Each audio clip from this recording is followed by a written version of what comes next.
William Henry Harrison was born in 1773 in Virginia to a family steeped in the American Revolution. His father, Benjamin Harrison, had signed the Declaration of Independence.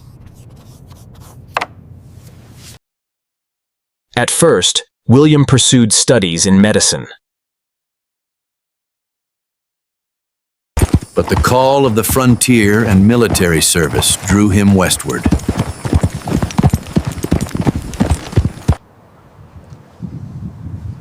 He quickly distinguished himself as a brave and capable soldier. Life on the edge of the young nation was harsh, dangerous, and uncertain. Letters to family revealed his longing for home, but also his sense of duty. The frontier was also a land of conflict, where expansion met resistance. Harrison's skills in negotiation and command soon brought him recognition. The frontier would shape his destiny and his nation's future. But across the frontier, Shawnee leader Tecumseh was building a powerful confederacy. Harrison prepared for an inevitable clash.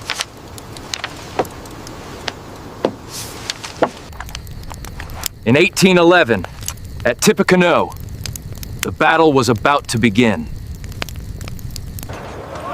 He commanded his men with calm resolve.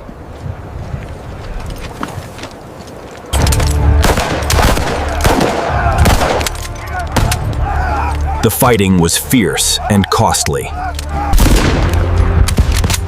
But Harrison held the line. By dawn, Harrison's troops had prevailed.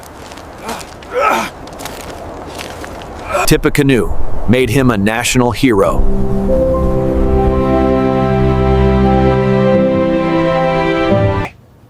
His name became known across the nation. From that day forward, he was proudly called Old Tippecanoe.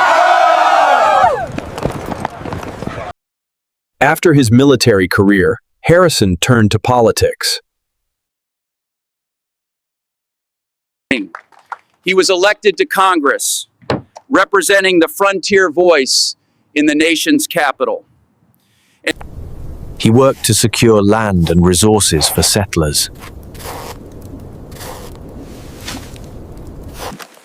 As governor of Indiana Territory, he negotiated treaties and oversaw expansion. But his policies often came at the expense of native peoples. He envisioned a growing America, pushing steadily outward. His oratory earned him both respect and opposition. Harrison became a familiar figure in the young capital.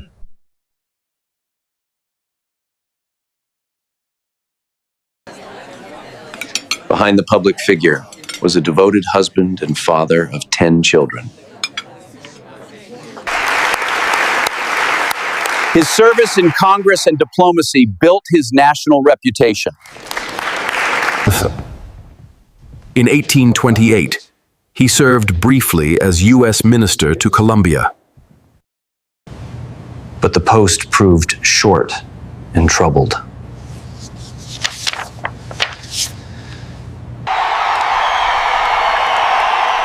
Returning home, he once again found himself drawn into politics.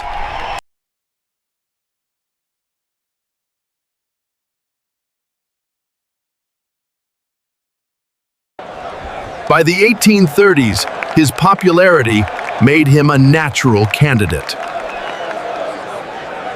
The Democrats, led by Andrew Jackson, saw him as a rising rival. He cultivated his image as a man of the frontier. G'day to y'all. I stand before you today, a proud member of this community. The Whig Party soon embraced him as their champion. And that is why we must ensure that our principles are upheld. His face became familiar across the young republic.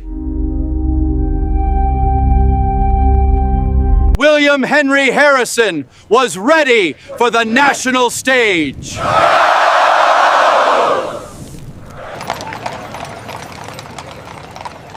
In 1840, Harrison emerged as the Whig Party's nominee.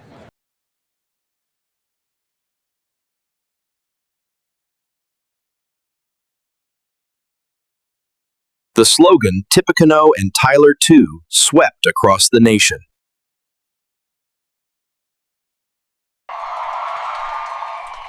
Rallies and parades energized ordinary voters like never before. He was cast as the people's candidate. Plain, honest, relatable. The Whigs embraced the log cabin and hard cider as campaign symbols. From coast to coast, these images defined his campaign. Democrats mocked him as a rustic, unfit for office. But the strategy backfired, making him seem even closer to the people. For the first time, common citizens felt part of a national movement. Everywhere he went, crowds turned out in celebration. Songs, dances, and slogans spread his message in lively ways. Even children joined in the excitement of the log cabin campaign.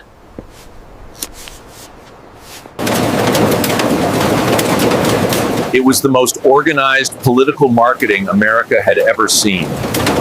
President Van Buren struggled against the wave of enthusiasm. Sir, we need to consider the ramifications. The situation is dire. We must act swiftly. When Election Day came, turnout broke records. Harrison swept the vote, a decisive victory for the Whigs. The nation celebrated with fireworks, music, and jubilation. At age 68, William Henry Harrison prepared to take office. The log cabin candidate was now President-elect of the United States. March 1841. William Henry Harrison arrived in the capital with high hopes. He insisted on walking and riding through the cold, damp air. Tens of thousands gathered to witness the historic day. At his inauguration, Harrison gave a long and serious speech before the nation. Nearly 2 hours in the cold wind left him exhausted. But the people celebrated, unaware of the toll it had taken. He worked tirelessly, determined to set the tone of his presidency. In just weeks, he signed bills, held meetings, and pressed forward.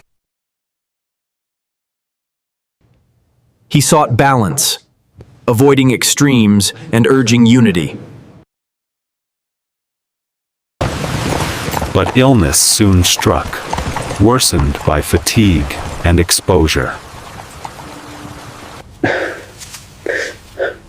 What began as a cold quickly grew severe.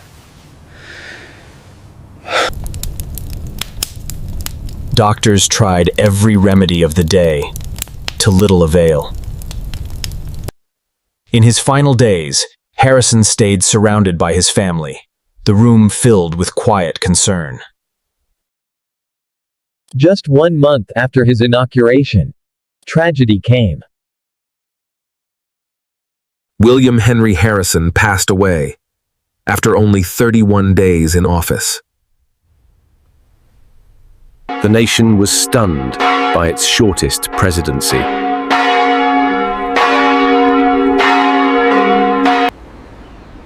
It was a moment of shock, sorrow, and uncertainty. For the first time, power passed suddenly to a vice president. John Tyler took the oath, becoming the 10th president. Harrison's brief tenure left a lasting mark, reminding America of the fragility of leadership. If you liked this, don't forget to like, share, and subscribe so we can keep bringing you more great stories.